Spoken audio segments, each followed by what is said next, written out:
যে বাজারা করল্লা খেতে একেবারেই পছন্দ করেন না, বলেন তিতা লাগে, এভাবে করল্লা রান্না করলে কিন্তু কেউই বলবে না তিতা লাগে।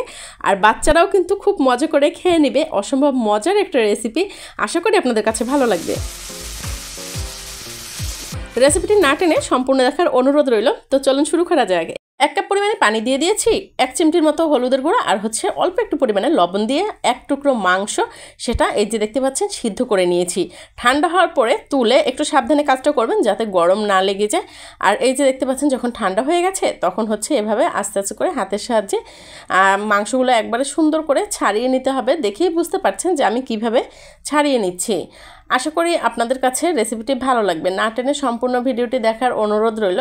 আর দেখে যদি ভালো লেগে থাকে প্লিজ আমার চ্যানেলটি সাবস্ক্রাইব করে দিবেন। ফেসবুক পেজ থেকে দেখে থাকলে পেজটি ফলো দিয়ে সাথে থাকবেন। মুরগির মাংসটা সুন্দর করে ঝুরা ঝুরা করে একবারে ছাড়িয়ে নিয়েছি। আর গোটা জিরা নিয়ে নিয়েছি, 2টো শুকনো মরিচ কুচি করে নিয়েছি, বেশ কিছু পরিমাণে কাঁচামরিচ আর হচ্ছে রসুন, সেটা একবারে সুন্দর কুচি করে নিয়েছি। আর 3 থেকে 4টা দেশি পেঁয়াজ কুচি করে নিয়েছি। আর হচ্ছে কালো জিরে নিয়ে নিয়েছি। আর করলাগুলো সুন্দর করে কাটার আগেই হচ্ছে ধুয়ে নিয়েছি। ধুয়ে করলা কাটলে কিন্তু তেতো কম লাগে। তো এখন তেলের মধ্যে হচ্ছে এই যে করলাগুলো সুন্দর করে ভেজে নিচ্ছি। দেখতে পাচ্ছেন এখানে হচ্ছে 1/2 চামচের মতো হলুদের গুঁড়া দিয়ে দিয়েছি আর 1/2 চামচের মতো লবণ দিয়ে দিয়েছি। দিয়ে এখন সুন্দর করে নেড়েচেড়ে হালকা একটু ভেজে নিব। আপনারা এই নিয়মে দেখবেন করলা ভাজি করবেন, বাচ্চারাও কিন্তু খুব পছন্দ করে খেয়ে নেবে, বেশি তিতা লাগবে না। আপনারা কে কে করলা ভাজি পছন্দ করেন অবশ্যই কমেন্টস করে জানাবেন। আর আমার এরকমের কে কে করলা ভেজে খেয়েছেন তারাও কমেন্টস করে জানাবেন। আর এই যে দেখতে পাচ্ছেন করলাগুলো কিন্তু আমি ভেজে তুলে নিয়েছি। একবারে কড়া করে কিন্তু ভাজা যাবে না, তাহলে কিন্তু করলা খেতে ভালো লাগে না। আর এই যে এখানে হচ্ছে 2টো আলু, সেটা হচ্ছে সুন্দর করে কিউব করে কেটে এই যে ওই তেলের মধ্যেই হচ্ছে হালকা একটু ভেজে নিচ্ছি। এইভাবে করলা রান্নার পরে কিন্তু আমার বাসার সবাই ফ্যান হয়ে গেছে করলার, এতটা মজার একটা রেসিপি। আর এখানে কিন্তু আমি রান্না প্রসেসিং শুরু করে দিলাম। আর এই যে দেখতে পাচ্ছেন ওই যে মুরগির বুকের মাংস রেখেছিলাম, সেগুলো হচ্ছে এখন ওটাও তেলের মধ্যে হালকা করে একটু ভেজে নিচ্ছি। আমরা যদি সব কিছু একসাথে দিয়ে ভাজতাম তাহলে কিন্তু করলাটা এতটা মজা হতো না, তাহলে কিন্তু একটু ছেঁড়া বেড়া হয়ে যেত, মানে সুন্দর স্ট্রাকচার আসতো না, খেতে ভালো লাগতো না।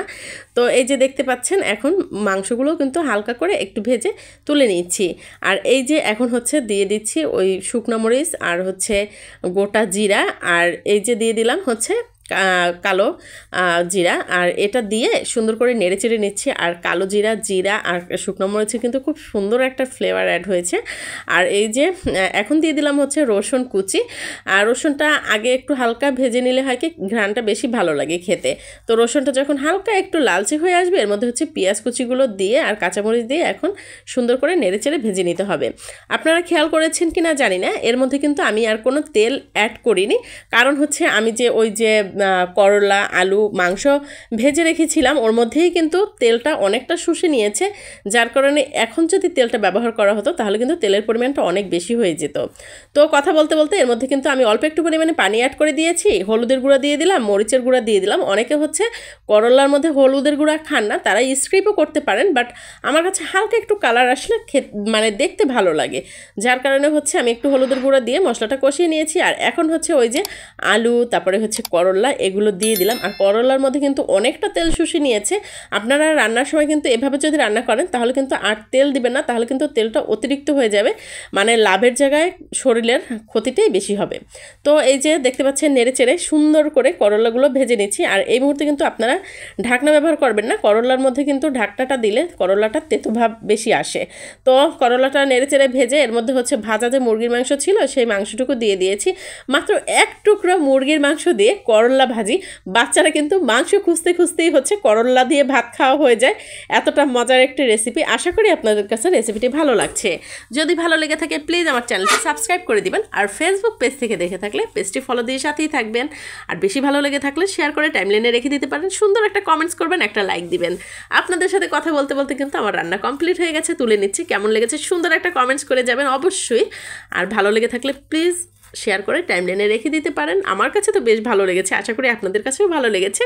আল্লাহ হাফেজ।